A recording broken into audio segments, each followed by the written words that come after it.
Okay, so with this last lecture, unfortunately, it will be for who can use the Jupyter. There is here the link that Raphael gave us to download and to be able to do the exercise with him today. So please, Raphael.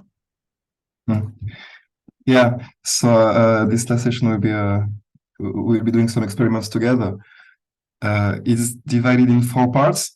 There is a first part here where I will show you the basic computations that you can do with Goody, this library here that I use to do topological data analysis, and then 3 exercises that we can do together. Please, can you tell me first if you've been able to download the notebook and run it on your computer? To open Jupyter directly, how do I open Jupyter to install the collab? Did you open a Python terminal?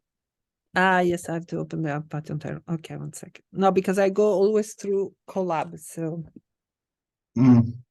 You can open Python like a terminal, and then you type the Jupyter notebook in the command.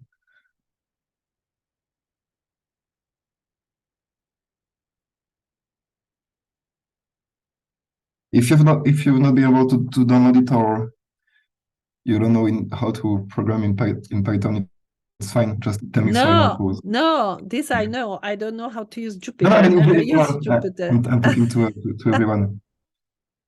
I was not talking to you specifically.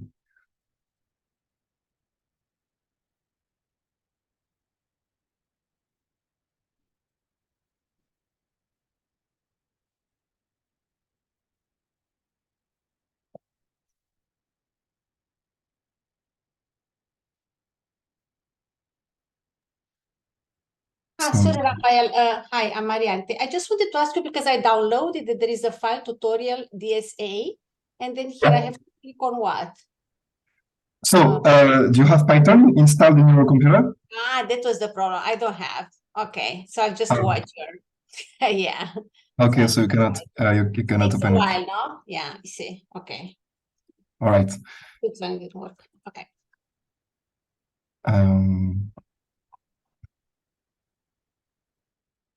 Yeah.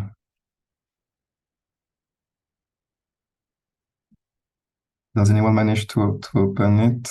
I can just explain it like that. Also, it's just going to be less interesting for you. Yeah, it's working out fine here for me, at least. Okay, cool. We have Victor at least. Alexa also, I think. Sorry, the first module, Goody, I have to like download it, right? Like pip.install Goody or something. Yeah. Just do. You can even do that in the notebook. Pip install. Yeah, Goody. I'm not gonna do command prompts. It's like what I have forever. Okay.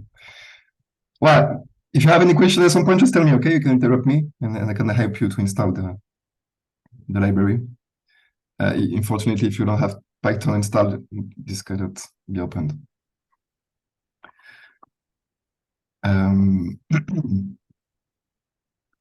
Should I start, Stefanella? Yes, you can start, right. please. Okay, so let's just let me present you a few examples of concrete computations of persistent homology. So these are going to be some illustrations of what we've seen in the last 3 lessons. All right, so these are basic libraries. The first thing I want to show you is how to create a simple complex and compute its homology. So the library I use is Goody, all right? The first thing I do is I create a simple complex using this command. In Goody, the actual structure that is used to encode the simple complex is called the simplex tree, all right? So that's why I call it ST, but it's basically a way to represent a simple complex. And then I put simplices in this simplicial complex. So here I chose to put 3 vertices that I named 0, 1, 2. You see that I put them into between brackets because I see them as simplices. And 3 edges, right? So what I built here is a triangle, right? 3 vertices and the three edges. I can verify with this function get simplices that my simplicial complex actually is made of these simplices. And what you can see in this list is the list of all the simplices, 0, 1, 0, 2, 0, 1, 2, 1, and 2, but also a value here.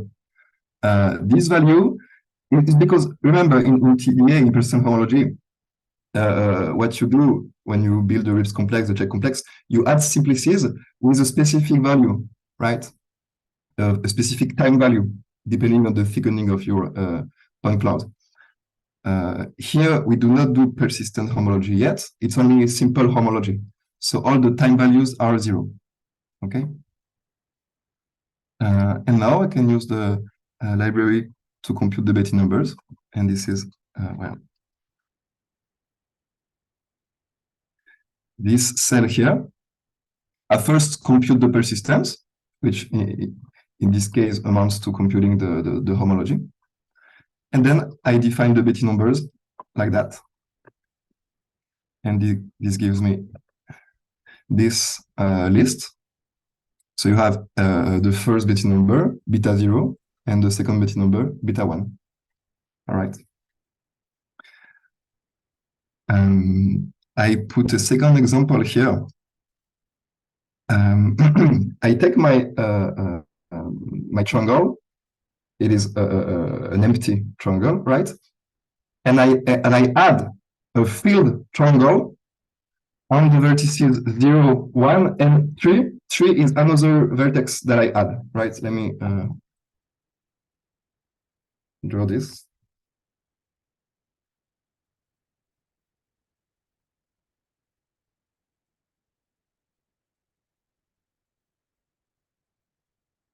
So this is what I built on my computer. 0, 1, 2, I have this filled triangle. 0, 1, 3, I have this, no, sorry, this is empty and this is filled. What is the homology of this simplicial complex? What is what are the Betti numbers? They are the same as the empty triangle, as the first one, right? We've seen that homology is a homotopy invariant. And this simplicial complex is the same thing as the empty triangle, right? So if I add this filled triangle here, and I compute again the Betti numbers, I get the same, right? Beta 0 is still 1 connected component. Beta 1 is still 1 whole. And beta 2 is 0. So now because I have a higher dimensional simplex, it also gives me higher dimensional Betti numbers, but they will be 0, as it is the case here, even if it's not. How do you add the yes, how do you indicate that is a full the face in this? It is because I put the whole 3 tuple. 0, 0, okay. I put the list 0, 1, 2. Okay. You know, if I have done this, let's say. I understand. If you put the three edges is with the hole, and if you put the 1, 2, 3 is always with the face. If you put the exactly. Okay. So for instance, if I do this different experiment.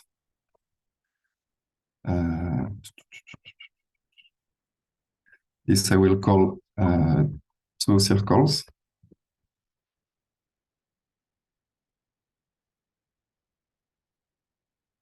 Let's say 2 triangles. Then now my beta 2 is, my beta 1 is 2. Here, I drew this simplicial complex.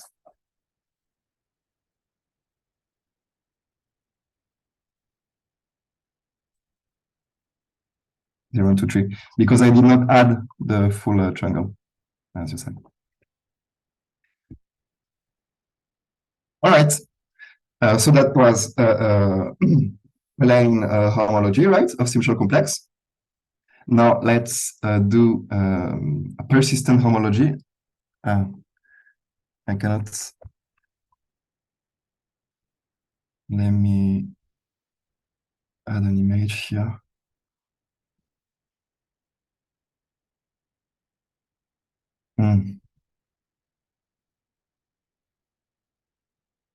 I want to.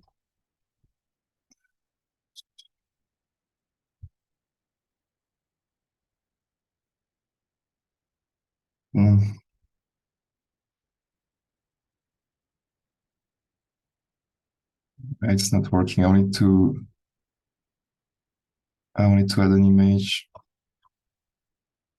Okay, we'll go here. Second example, we will consider a filtered symmetrical complex. That is a symmetrical complex where you put a time value to each of the simplices. So I will consider this one. And what I ask is all the vertices must have the filtration value 0. So you first add all the vertices, then the edges of this square at time 1/2. The diagonal edges here, edge at square of 2 over 2, and 2 for the whole triangle. All right. So this is what I do. And now, when I insert a simplex, I have to specify the filtration value of this simplex. All right. So the filtration value will be at which time, when do you insert? Yeah, exactly. So I first introduce the vertices. I could put 0 here or nothing because the default time is 0, right? As we had in the other example, actually. Then I add the 4 edges of the square at time 1 over 2. And then the diagonal edge at time of square root of 2 over 2. And then the full triangle at time. Let's say I put 2 here, let's say 1.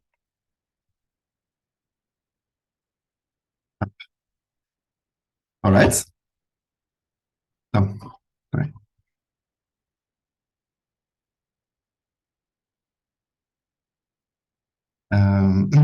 I could.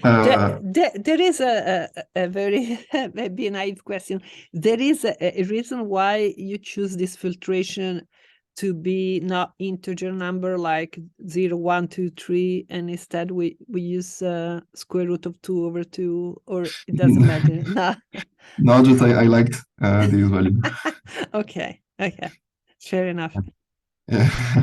I mean, if you take the check complex of these 4 points, the value because the limit is 1. This is why the limit. Yeah, actually, this triangle will not appear at time 1, but you know the half length of the edge is square root of 2 over 2, and the half length of the other edges 1 over 2. Okay. So now you can still verify that you have inserted everything correctly. So get simplices, I think. So now you can see my list of simplices with a different value according to the time that I put here. All right. And now I compute the persistent homology. And now what I have is not only Betty numbers, but bars. What I have is a barcode, right? And the barcode should be read like that. So we have 6 bars, right? And each bar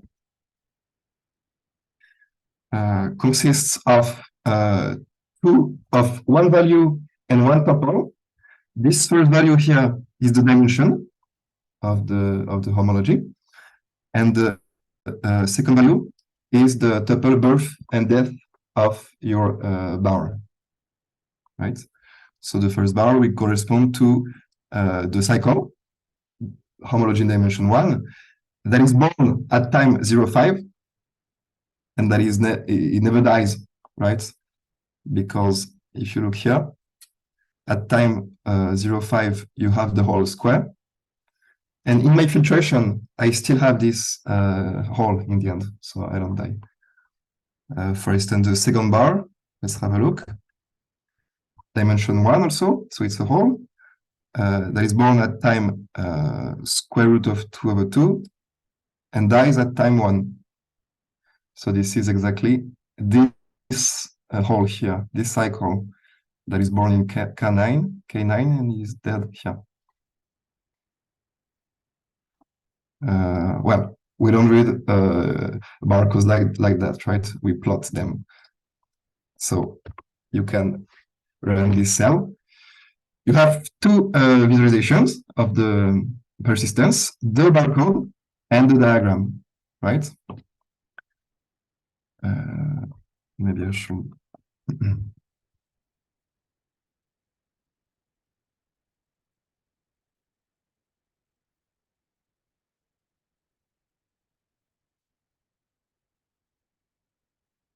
So what can we see? In red, it's H0, and in blue, it's H1.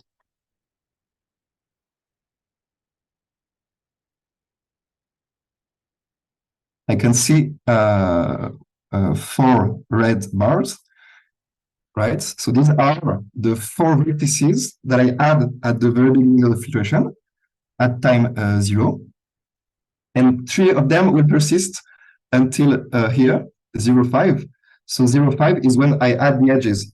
So all the components created by the vertices merge together, and I have only one component that survives, and that will live until infinity. All right. 0 and 0,5. Let's see that here.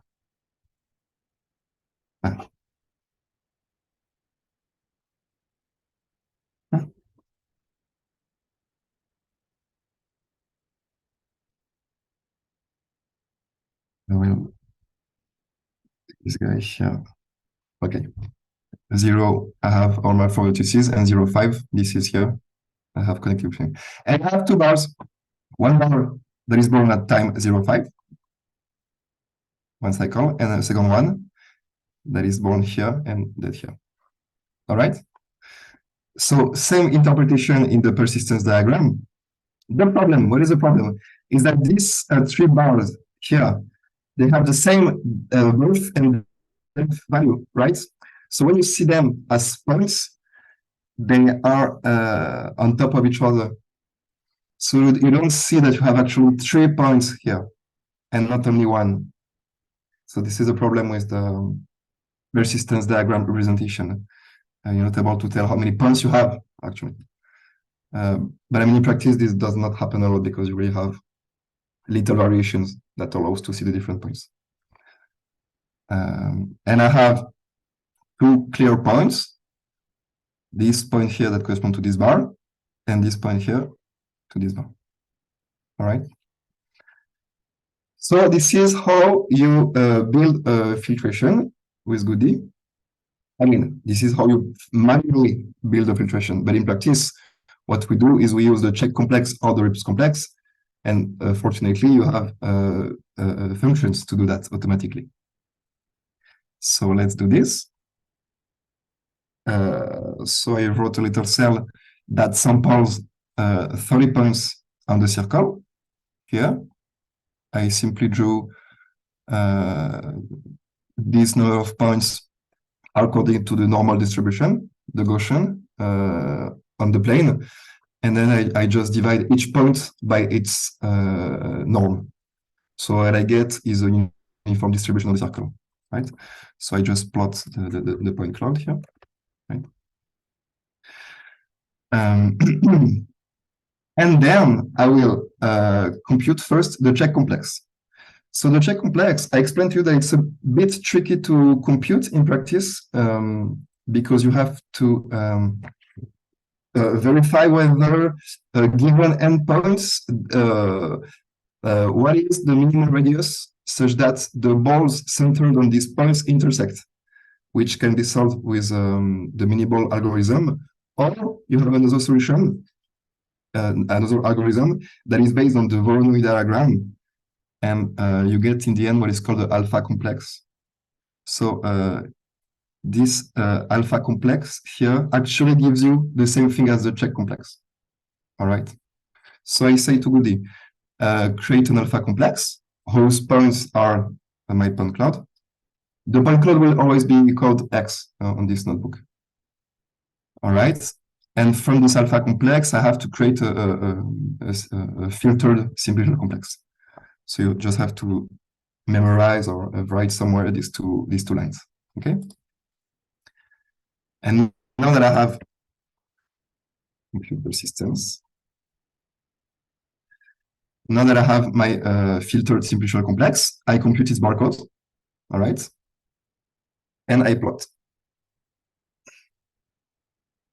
So this is what I get.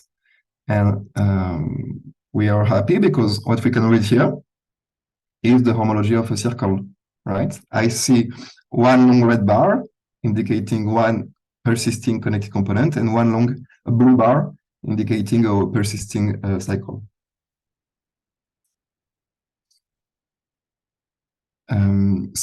This alpha complex, so it's expensive to compute. If you are in high dimension or if you have a lot of points, problem being mainly high dimension, you will use the RIPS complex instead. So here I give an example with the RIPS complex. Same thing. You tell Goody to compute a RIPS complex here on the points X divided by 2. This is because there is Goody uses another convention than us. In the definition I gave you of the RIPS complex, you you add an edge. The filtration value of an edge is the half length. In Goody, it's the length. So you have to divide by 2 in order to get a similar definition as me. So I put the points X over 2. And this is an important parameter, max edge length. So when you build your filtration, you can impose a threshold, a maximum value to the edge that you add. So I'm sorry. So this is the way how you go through from one filtration to the other, no? This is so the difference is in the interpretation of the lengths. How? Yeah, because look, so in Goody, the filtration value of an edge is the length of this edge. Mm-hmm. I prefer when the filtration value is half of the length, because in this case you are similar to the check complex. Mm-hmm. So instead of recoding everything, I just put X over 2, because if you divide by 2, multiply by 2 is the same. Yeah, so this is will be equivalent to the two things that touch, so to speak, the two balls. Exactly. Yeah. But in fact, they will not touch. Okay, I understand. See, okay. This is just a little trick that I use. Some people do not use this convention. It's just me. I mean, but in this way, we will be able to compare with the diagram above. All right. So this parameter max edge length is what is the maximal length of the edges you add. The problem is if you have a lot of points, you will get a lot of edges. I mean, a lot of edges is fine, but then you will add a lot of triangles, a lot of tetrahedra, and etc. And this can create a very big structure. So what you do instead, you impose a maximal value. So your results will depend a lot on this value. Here I put 1. So actually I allow all the edges because the maximal length of an edge here is 1. So and then when I create my simplex tree, my filter simpler complex, I put a maximal dimension. This is because remember the RIPS complex is defined as the click complex of a graph. the click complex is when you add all the clicks as simplices. And I put the maximal dimension, otherwise it will be so high dimensional. Yeah. And then I can up here compute the persistence and plot the barcodes.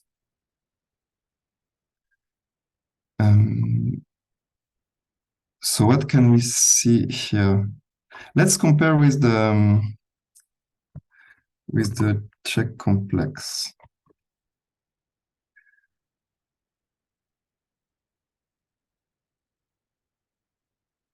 So on the top is the persistence of the check complex, and on the bottom of the RIPS complex. You can see it's similar, right? In the sense that you have in both barcodes one long red bar and one long blue bar. It's actually not exactly the same diagrams, right? This long blue bar is smaller in the RIPS complex. And also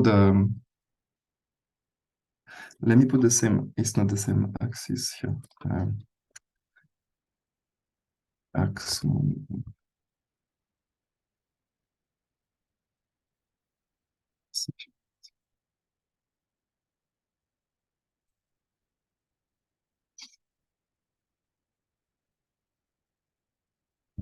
No, I am from 0 to 1.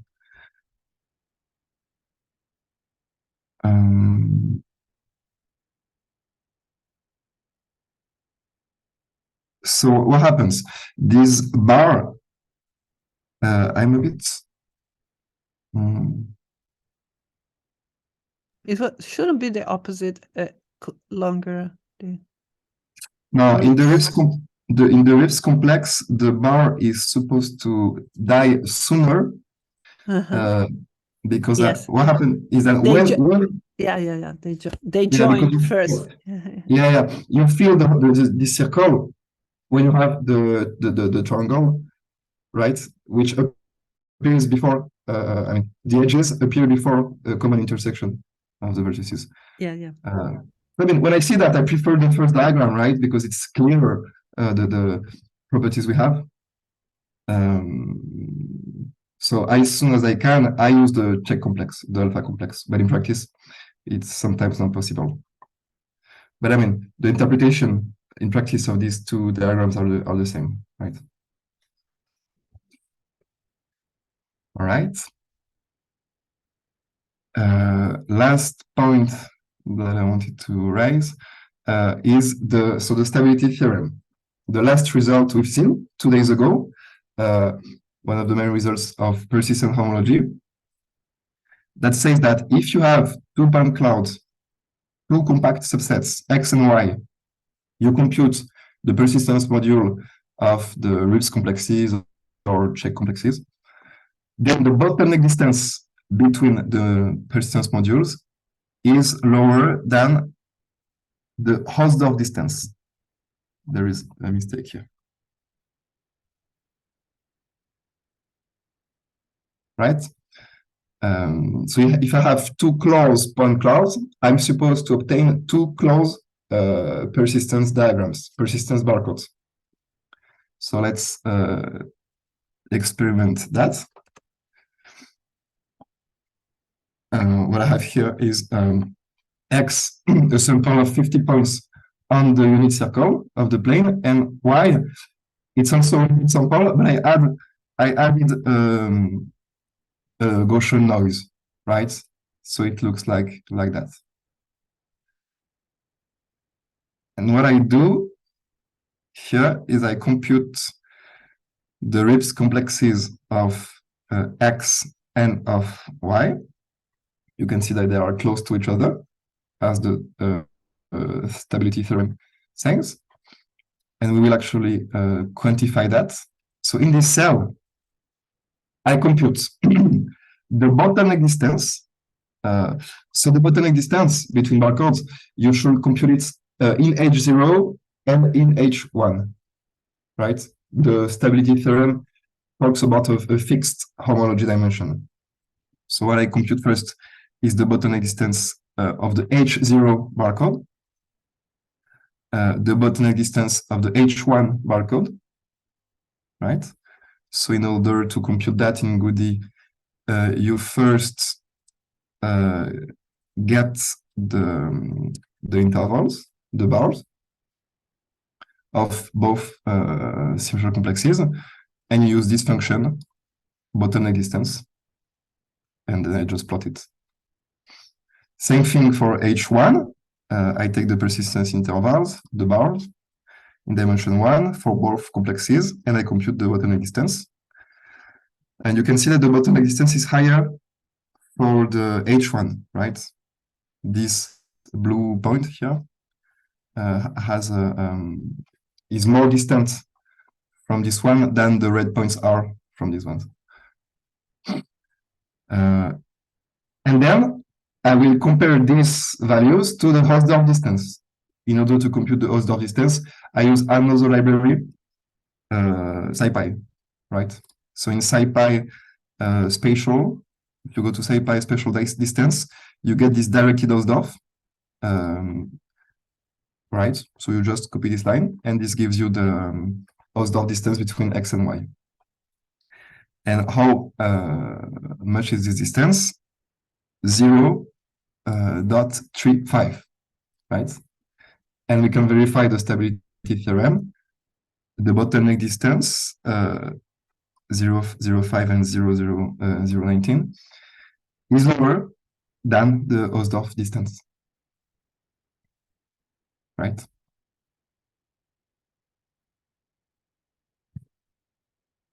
What happens if I reduce a lot the deviation of my point clouds? And let's say I have more points, something like that. So now the diagrams should be very close, right? I compute again. I have H1 bottleneck distance, H0 bottleneck distance 0.08 and H1 0.1. Unfortunately, the theorem is still true. These bottleneck distances are lower than the Hausdorff distance. All right.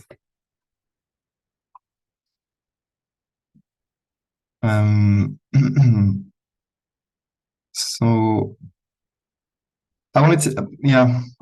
What I planned was that I let you some time to do the exercise, and then we correct together. But maybe I could already explain I can already show you the correct the exercise. What do you think?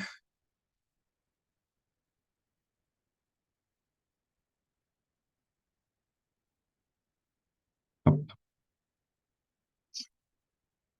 Let me see the chat.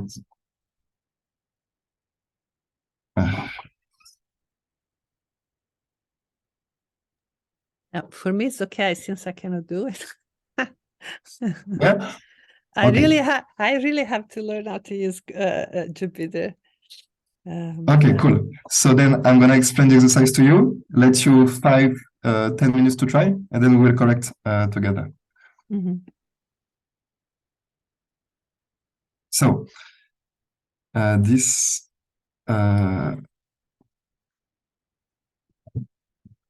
what I put in the folder data are under the names cloud 1 until cloud 10 are sets of images. So this is a three-dimensional object that is turned over like that, and you have snapshots of different rotations of the object. All right. So you have a function here.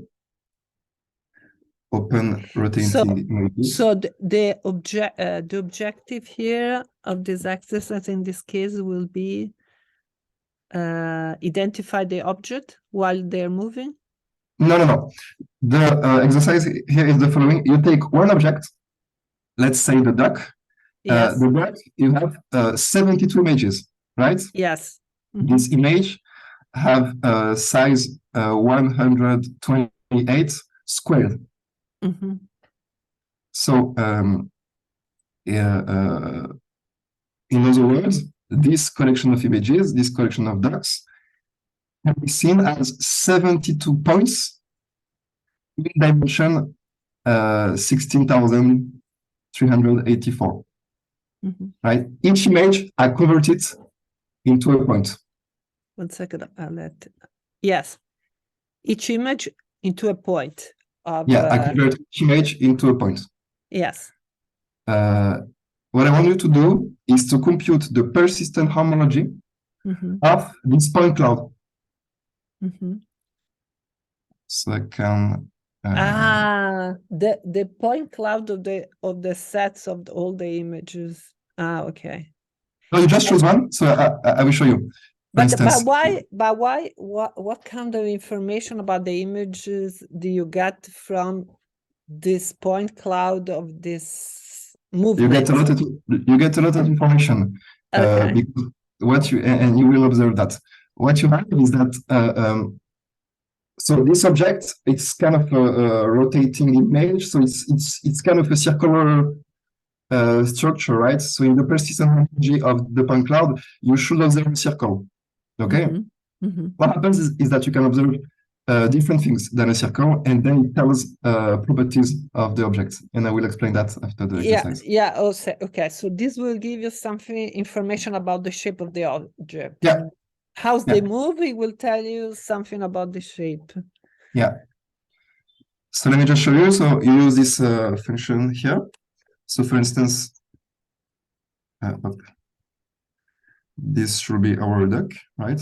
So you have several views of it. And an example here, I define X as the collection of all the images of the duck, right? So this is X is a point cloud of this dimensions. Yeah. If I plot a PCA of this point cloud, this is what I get, right? Okay. Each point here. PCA is PCA. PCA is just a projection principal component analysis. Okay. Right? Because I am in very high dimension. I just reduce this very high dimension to 3 so we can visualize. Okay. On this graph, each point is an image. For instance, this point could be this image. And you see you have this circular structure, right? So what I want you is to take this X and compute the persistent homology of it. All right. So let's say 5 minutes, you try to do that. Maybe we should go back to that. Yeah, you should go back to the previous cells. No, are they listening to as well? The others? Yeah. Okay, good.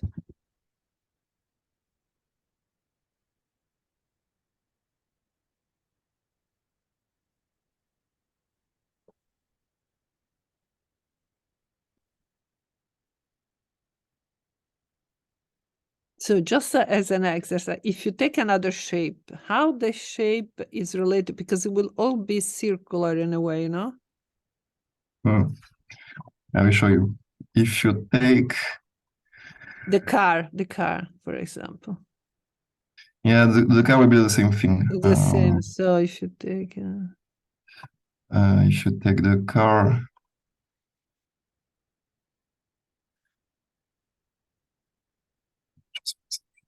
So the car will be similar. So something that.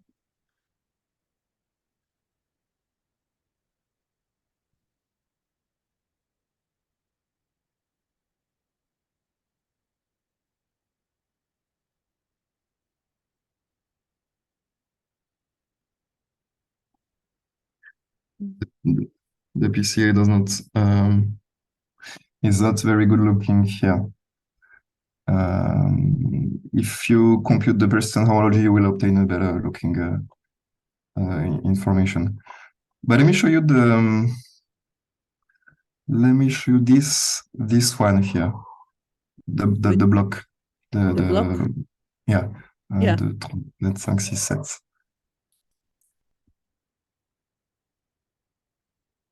Mhm.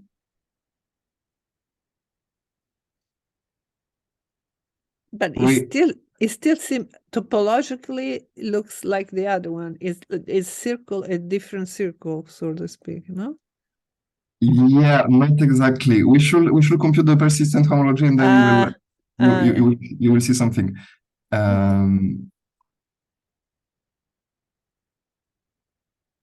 Yeah. Okay.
Okay, I put the correction here that you can also find in the notebook tutorial DSA correction. So what I do here, I open the image here. I plot one sample of the image so we can see how it looks like. So this is the duck. I plot PCA dimension reduction of our point cloud so we can see how it looks like. And I compute the Reeves complex. So this is exactly the same thing as before. I wrote Reeves equal to Reeves complex, right? Points, I took x over 2 because I follow my convention of dividing by 2. And a maximal edge length here, I put infinity because we only have 72 points. So it's not a lot of points. We can allow whatever value we want. The computer will be able to handle it. Then I create the simplex tree associated to the Reeves complex. I compute the persistence. Okay. And I simply plot the persistence diagram here. So what can we see? This persistence diagram exhibits one very persisting cycle this blue point here, which corresponds exactly to the right to the circle that is drawn by our embedding of the images. So these two representations agree, right? So what happens if I take another? But so it say something about the dynamic. This point corresponds to the rotation. Is the dynamic of the shape. Yeah. Or it yeah, is exactly. not the shape, the movement. Is it? Yeah. Yes, but it tells something also about the image. Look at this one.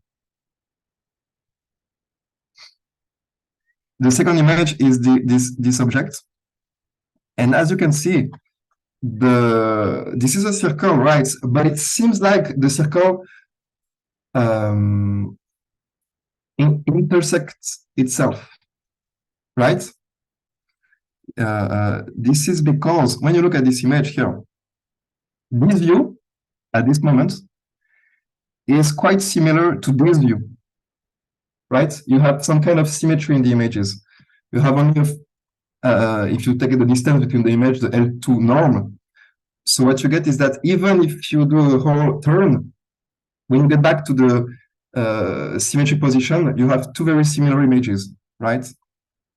So this translates in the point cloud as kind of an intersection point of the point cloud.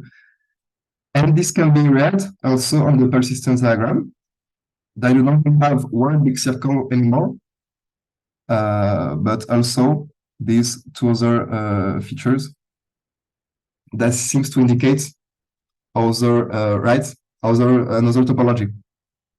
And so this gives an information about the actual object, right?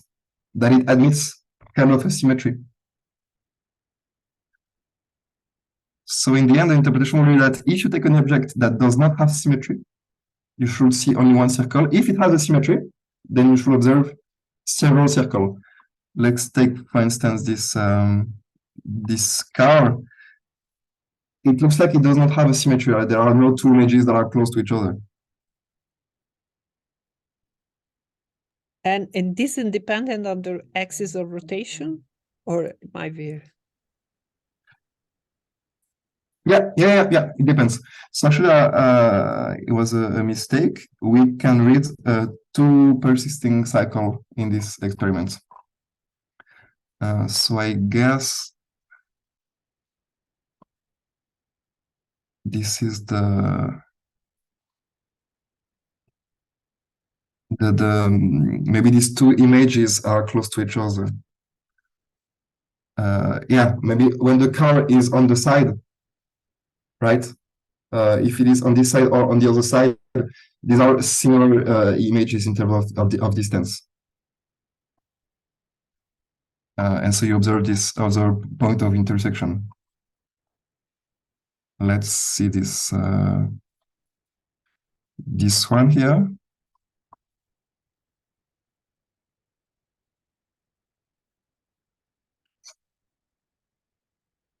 So this one looks like a nice embedded circle with only one cycle. So it means, if you interpret the object, that it does not have symmetry. All the images are distant one to the other. Does this make sense? What I explained about symmetries of the object? About this one, this doesn't have symmetry. Doesn't Yeah. have an but yes, because he left his arm. Otherwise, if the arm will be axial symmetry, yeah, because of the arm. When I talk of symmetry here, I mean that before you finish the whole rotation, you get the same image. Yes, so in this sense, yes, if the arm would be down, it would have symmetry, because you will not have repetition. Maybe not. No, because of the air. Yeah, okay. Forget it. Yes. Yeah. So it's different from the talc container. So this talc container, you know, when it's on the It's side, a symmetry. the When it exact- does a side, but when it's up, it's symmetric, no?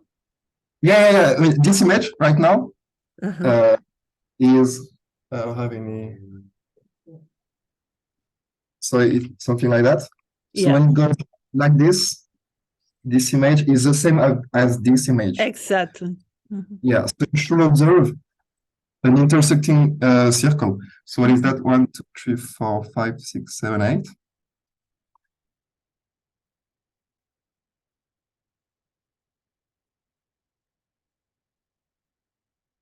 Yeah, and indeed, you see it's not a nicely embedded circle, but it has an intersection. And you can read here several cycles that seem to persist. So it does not have only the topology of the circle. So, all right, so it was an example of how you can explore with images. You can embed images and try to find properties of the object in the persistence of the point cloud. How do you suppose that you don't know those are the objects, and you just have the persistent how can you reconstruct? Can you exactly read? Because here we knew the symmetry we find back in this. Can you deduce? Well, if you have the point cloud, then you could deduce symmetries. If you know it's a rotating object, if you know it's a set of points corresponding, then you can deduce symmetries of the object from the persistence of it. Yeah.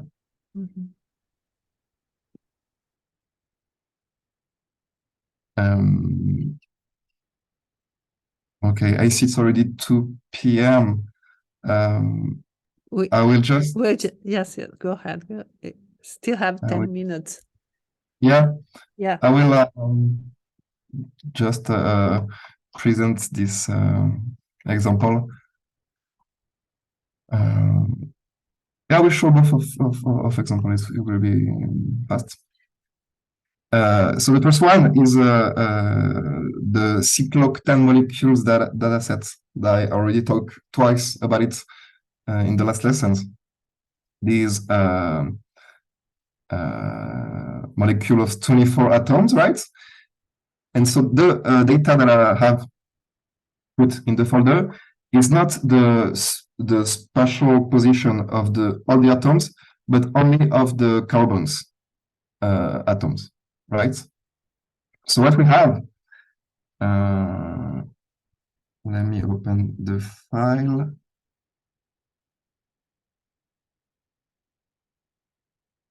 (6,040 molecules of cyclooctane, and for each of these molecules, the spatial coordinates, the Euclidean coordinates of the atoms of carbon.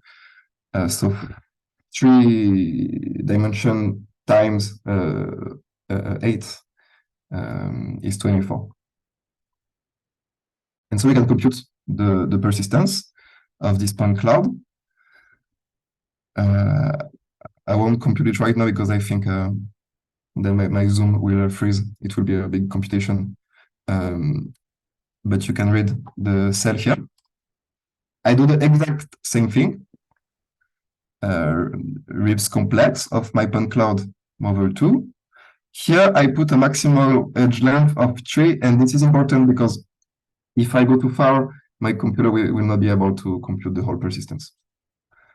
0.3 being a value that I tried small values, I increased, and I ended up with this one. I compute the Ribs complex, the persistence.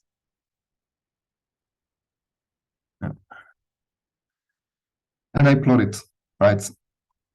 And what we get here is here I only plot the bars with persistence at least 0.2. Because I mean I think I can run it. The thing is, if I plot all the bars it will be difficult to read, even difficult to plot, because it's a lot of small bars. Let's see what it says here.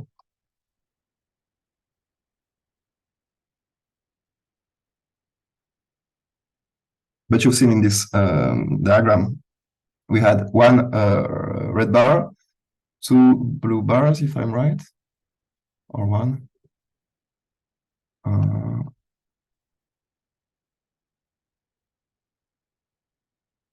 1, 1, 2. Yeah, we're supposed to get 1 bar of H0,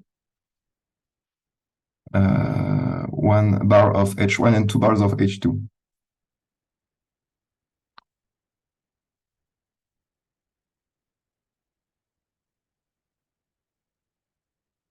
Yeah, well, he computed again. It is the same thing actually, because yeah, the only bars here, the only bars that have persistence more than 0, 1 are these three bars here. And so we find the results of the article, right? The homology. I remember that the homology was that of a circle intersecting a claim bottle. And you get the Betty numbers 1, 1, 2 in this case. All right.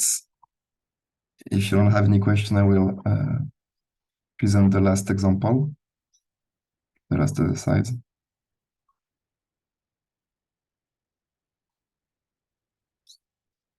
All right. The last exercise is an example of time delay embedding. So time delay embedding, this is how you transform time series into point clouds, right? And so this is an example of the signals of flute and clarinet, right? Playing the notes A, La. So you know that even if this is the same note, it sounds like the same high, the same note to us. The harmonics of the instrument are different. So you observe actually different signals. And so we'd like to know a little bit about the topology of the signal. So what you use is time delay embedding. You have an implementation of it here.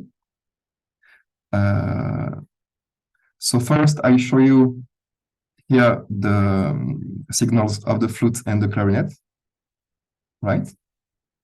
It looks like that. This is the same frequency because it's the same note.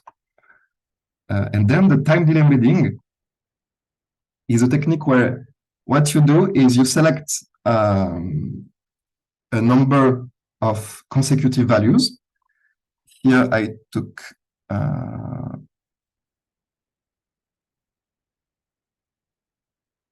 two consecutive values. And what I do is I will create pairs points, right, of the plane consisting of 2 consecutive values of my signal. So it will be this value 0. Sorry, so how do you, which kind of signal are you selecting from the sounds? Are frequency, how the frequency varies, the amplitude of the frequency? Yeah. Okay. Yeah, amplitude of the sound, yeah. Of some, but of the sounds of some, or the amplitude of some of the frequency of the sound, or how you're going to decompose the sound? I don't decompose the sound here. I just take the when you record, it's just the amplitude of the vibration. Okay. It's not differentiating for you know. No. Okay. It's really the recording of the vibrations. And so I convert these signals into a point cloud. Each point of this point cloud being 2 consecutive values of the signal, right? And so you see that this signal has some sort of cyclic recurrence, right? And this is observable also in the corresponding point cloud. You have something that looks like a circle, right? And then I computed the barcodes here, when you can see one long bar. And then, yeah, this was an exercise to then you can try to look at the topology of higher dimensional embedding. If you don't take only 2 points, but 3 consecutive points, 4 consecutive points, you will be able to observe a different topology. And this is a very studied field, these time delay embeddings. There is a lot you can say about your initial signal just from the topology of the embedded the point cloud, right? And then I won't enter into the details, but it was an example of. So 1 second. So what you plot there? Can you the embedded plot? How did you derive this point cloud? So this point cloud is simply. You do level set? What you do? No, I have a signal like that, right? And what I will consider, so this is my time series. I can call it. So you have your signal, the one, and how do you? And then what I consider is a point cloud X that is made of the points. Let's say P1, P2. So P3. you break into intervals, so to speak. You compare. No. Yeah. And here, Pi will be equal to Xi plus 1 in this example. Uh-huh.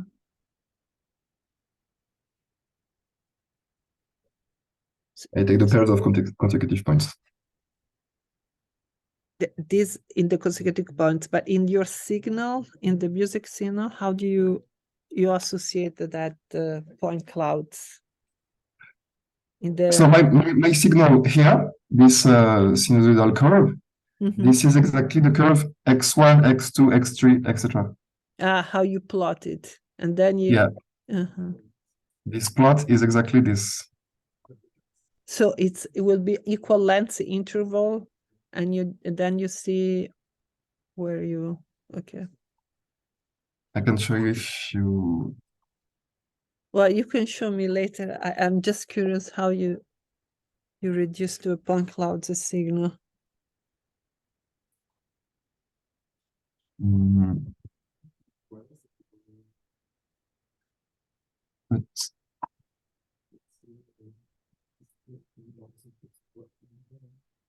Oh, yeah.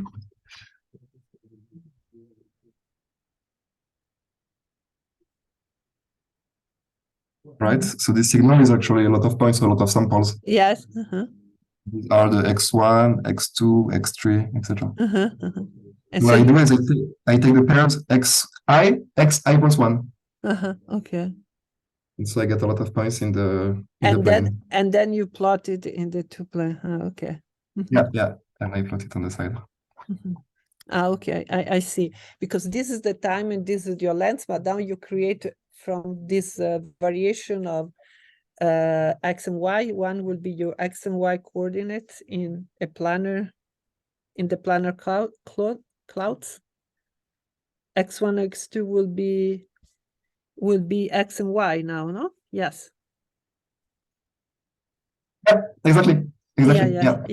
Okay. Yeah. Okay. It's kind of a strange idea when you see the first time to No, it's okay. You convert just the vertical position into you provoke an embedding of the values depending on the order. And so how this point cloud is telling you something about the original. So this is a general I mean there is a theory behind it in dynamical systems. This bipole is 2 cycles sort of. Yeah, so this is called the Takens embedding. If you have a dynamical system and you consider this emitting. And so topological properties of the point cloud tells you something about the signal. So if you look at the clarinet here, it's a nice, simple signal, and it translates as this nice circle, right? While the clarinet, you have the superposition of two frequencies, and you can already see that you have two holes in the plane here. So these kind of things we can observe. Very nice. Yeah, should use this to teach dynamical system. One should use this tool when teaching dynamical system to teach. Yeah, it's awesome. Yeah. And so, yeah, well, I will stop here for this session. Oh, thank you. It's great. And actually, so I was actually for our musician friends, if will make sense to separate, like when you have a duet between two instruments, and you can do the one and the other, you know, to decompose the two sounds. Here you have it all together, but you could see how different duets interact in different composition. If it'd be interesting. Yeah. Will be interesting to see. Yeah, to study the problem of what how the action of the, I don't know, the clarinet in one piece is represented with respect to another piece. And it's really interesting. Our friend of MuseMath would be interesting to see this. Okay, so let's thank Raphaël for, unfortunately, the last class, but we can continue the conversation in the future. It's not so. Let's please thank Raphaël. Thank you so much for all your wonderful lectures. So please, question, guys, is the last chance to speak. Sorry, Raphaël. Like I had a question, like regarding actually the first lecture, I guess. Yeah. There's one like I don't know if you've talked to people also in biology and neuroscience already, like those cycles that we have like on the brain, like the toruses supposedly that we have when you activate the brain in a certain fashion. The non-trivial cycles of the toroid, do they have some biological significance within, I don't know, the organism, the living organism? Like, do they represent anything? Or is it just like because for instance, like for example, your brain, I believe it's not always functioning at 100% of its capacity, but it's like not 0% either ever. So I mean, I'm gonna have like little fluctuations of, you know, electrodes and stuff. Like when these fluctuations happen in this topologically non-trivial way, like can you imply some type of behavior of the organism or some sort? So the construction was as follows, right? You have these neurons, the grid cells, and then you compute the distance, you define a distance on them. The distance being, you look at the activation of the grid cells, so the time series of spikes, and maybe a norm, L2 norm between the time series, I don't know, something like that. Yes. So it's supposed to be two neurons are close in this distance if they spike at the same moment or more or less at the same moment. Sure. So if you observe a circle in this metric space, so it means a sequence of grid cells that will filter, and you go back to the beginning. A torus would mean the same kind of structure. So because in the end, it does not matter the actual spatial position of the neurons, right? What is important is how they are connected, how fast the connection goes between the neurons. Yes. So if you have this toroidal structure, it means that they are organized physiologically in such a way that you have these two. It's basically a plane, right? Sure. It's a piece of shit that goes back to itself like that and to itself. So you have reconnecting. This is the basic, let's say, topological interpretation. I think in the article is really nice. You can have a look. I think they give more biological significance to it, but I'm not. I don't know. So they look at they look at synchronization of the time series from each neurons. Yeah. Yeah, it's a common way of putting a topology on a bunch of time series. Oh, okay. And which distance do they use to? Must be L2 distance or toroidal shape. Okay, so it's pretty similar to what we do, in fact. Oh, yeah? Yes. But Yes, at the end of the day, we're just curious about it, like the biological interpretation of this tori within, our brains or something. It's pretty funny, I guess. But thanks. What do you say again? No, I was just curious about the biological interpretation of this tori that we have. Yeah, good question. I mean, it's an idea that I've heard quite a few times. It's something neurophysiologists like, this idea of torus, Yes. but I don't know about it. But Thanks. Yeah, let's have a look, Stefan.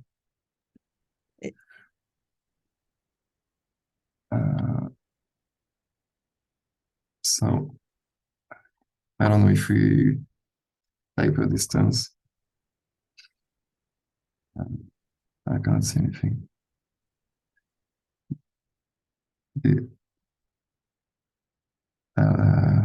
If you send me the paper, I will look at it. Yeah. Okay. Yeah. You just type this toroidal. Sorry.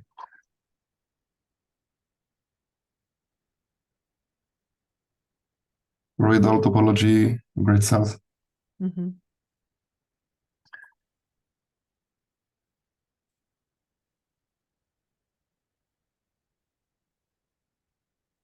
Discussion.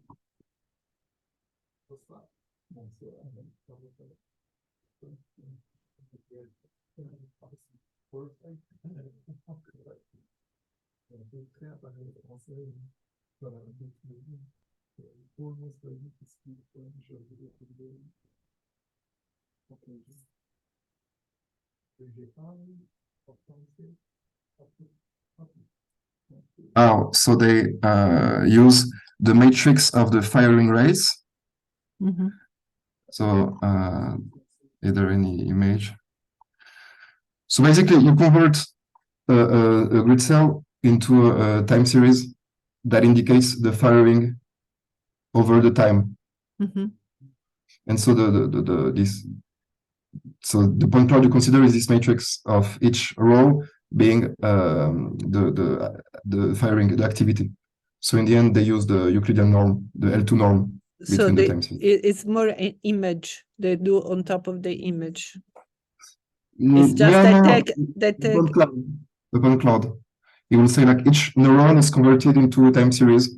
Mm-hmm. It is the firing of this neuron. So basically, a neuron, it fires like that. Yeah. So we have oscillations. Okay, I will look, because there are different ways of looking at time series. Okay, Yeah. so we'll see. I'll see which way. Okay, so thank you.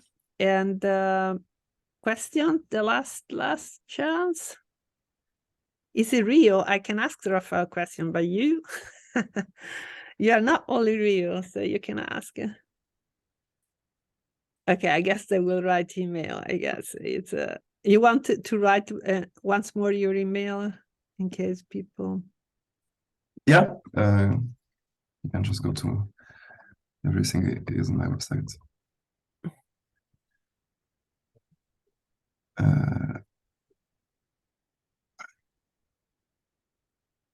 No, this is not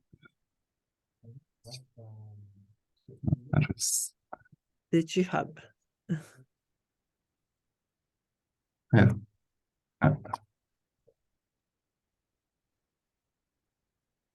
Sorry. The computer is a living being. He writes on his own. Okay, so just while you, okay, great. It's again the same. And okay, just to remind that in a week, not next week, or the week after, we'll have also a course on synchronization and networks by Mattia Frasca from Catania, Sicily. So also that would be great. And so thank you so much, Raphael, for this wonderful. And thank you again. And I'll see you all in 2 weeks' time. Okay. Hi. Thank you. Thank you. Ciao. Thanks to Bye-bye. everyone. Bye-bye.